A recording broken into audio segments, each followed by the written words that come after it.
أهلا وسهلا بكم يا سادة يا كرام في هذه الحلقة الجديدة لنحكي فيها عن مباراة برشلونة وأتلتيك بلباو. مباراة كانت المفروض تكون سهلة على برشلونة، ولكن كانت أصعب من المتوقع وانتهت بنتيجة 1-0 لبرشلونة، طبعا بهدف عالمي، هدف خارق، هدف من طراز توب 5 أفضل لاعبين في العالم، هدف لا يسجله إلا الكبار، كان من تسجيل لامين يامال. حلوة، طلعت على القافية، شو رأيكم؟ أهلا وسهلا فيكم، يا رب تكونوا بخير وين ما كنتوا تكونوا. نبدأ ونقول بالصلاة والسلام على سيدنا محمد، اللهم صلي على سيدنا محمد، وإن شاء الله يا رب رمضانكم مقبول، وصيامكم مقبول، وطاعاتكم مقبولة، وفطوركم شهي، ويا رب هيك الدعاء دائما لكل البلاد العربية ولكل شيء عم بصير يخلص على خير يا رب، وكلكم تكونوا بخير وصحة وعافية.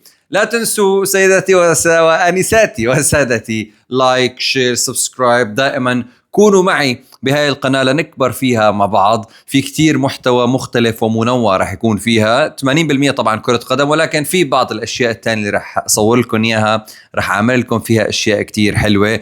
بداية ننتقل ونبدأ في هذه المباراة التي قرر فيها فليك قال تعالوا نريح قبل مباراة نيوكاسل. ايش اللي عنده لاعب من برشلونة؟ مين بدك تريح يا مانجر؟ مين بدك تريح يا بوس؟ خبرنا.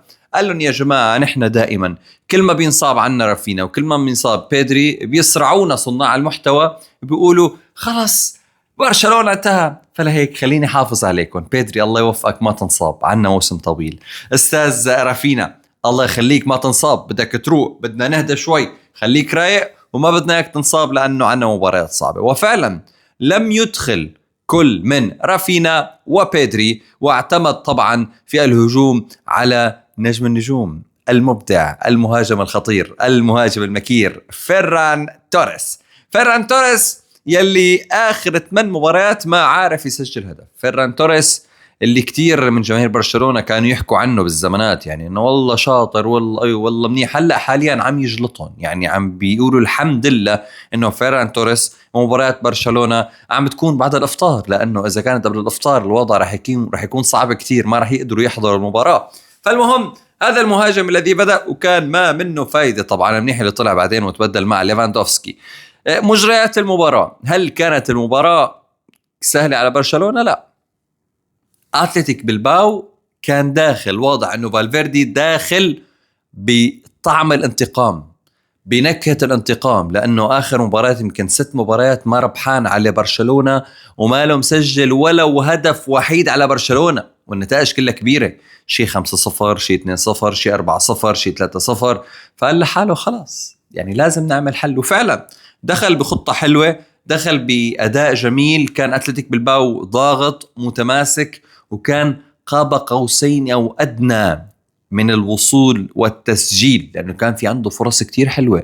دفاع برشلونة كان يعاني بكل ما تعنيه الكلمة من معنى، هجمات كانت قوية كتير من نادي أتلتيك بلباو، كان في ضغط كتير على الكرة، كان في إذا فينا نقول عنف أكتر على الكرة من برشلونة، اللي بتحسه أنه كان عقله بنيوكاسل.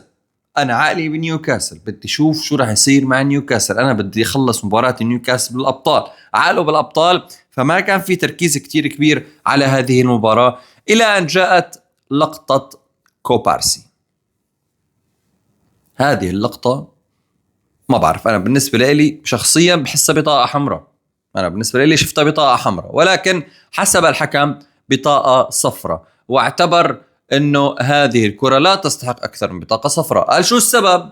قال مزبوط كوبارسي اخر مدافع، ومزبوط رح ينفرد من بعده ويليام لاعب أتلتيك بلباو، ولكن هل كان مستلم الكرة بطريقة صحيحة؟ لا، اعتبروا ان الكرة ساقطة وجاي لعنده كرفعة، فبالتالي ما في ضمان انه 100% يعرف يروض الكرة، يمسك الكرة ويقدر يسددها على المرمى. فبالتالي مجرد ما انه ما كان مروض الكرة بنسبة 100%، فتسقط البطاقة الحمراء المباشرة وتذهب مباشرة الى بطاقة صفراء. طبعا بعد هاي البطاقة الجماهير بأتلتيك بالباو رفعوا الرايات البيضاء انه ما هذا التحكيم وكيف الحكم ما بيحسب. كان الضغط كتير كبير من الملعب.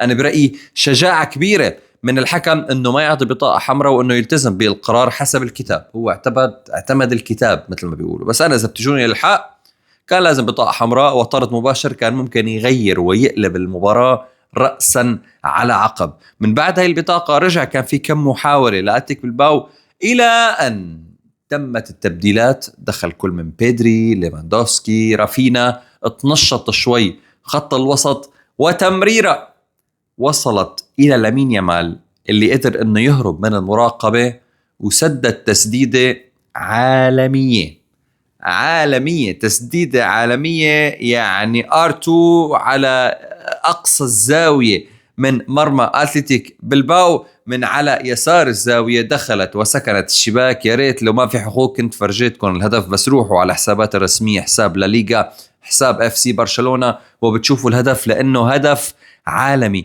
لامين يامال عن جد هذا اللاعب عمره 18 سنة، مع احترامي للجميع بس ما في هيك.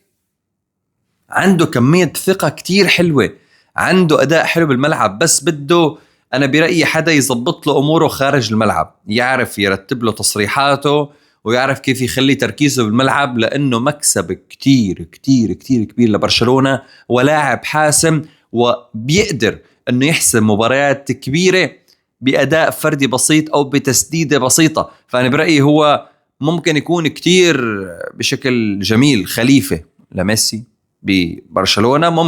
ممكن ما راح نقول هو وصل لمستوى ميسي، مستوى ميسي عالمي، بس في لاحة يا عمي، في ريحة. هذا اللاعب فيه ريحة وفيه طينة اللاعبين الكبار. وبالنهاية ما قدر أتلتيك بالباو أنه يرجع بالنتيجة، وانتهت المباراة بالأهم وهو هدف مقابل لا شيء و3 نقاط والحفاظ على الصدارة، وبفارق 4 نقاط كاملين مع نادي ريال مدريد.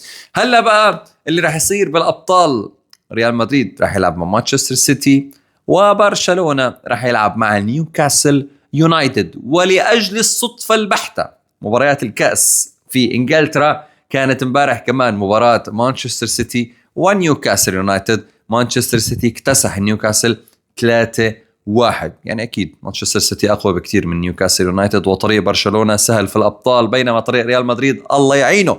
أتوقع في الأبطال برشلونة سوف يفوز بسهولة على نيوكاسل يونايتد وراح يعيد انتصاره اللي كان بدور المجموعات. أما ريال مدريد مباراته صعبة. كمدريدي دائما أتمنى الفوز، ولكن مش متفائل، لست متفائلا أبدا أبدا أبدا. على كل رح حاول نعمل حلقة خاصة بالأبطال نحكي فيها أكثر عن التوقعات، نحكي فيها أكثر عن المباريات اللي رح تكون لهذا الأسبوع. يوم الثلاثاء رح يلعب برشلونة نيوكاسل، ويوم الأربعاء سوف يلعب ريال مدريد مع مانشستر سيتي. كنت معكم أنا خالد غنايم. لا تنسوا اللايك الجميل، الشير الحلو، سبسكرايب. خبروني رأيكم بالكومنتس، رح رد على جميع الكومنتات إن شاء الله. بحبكم كتير. باي باي.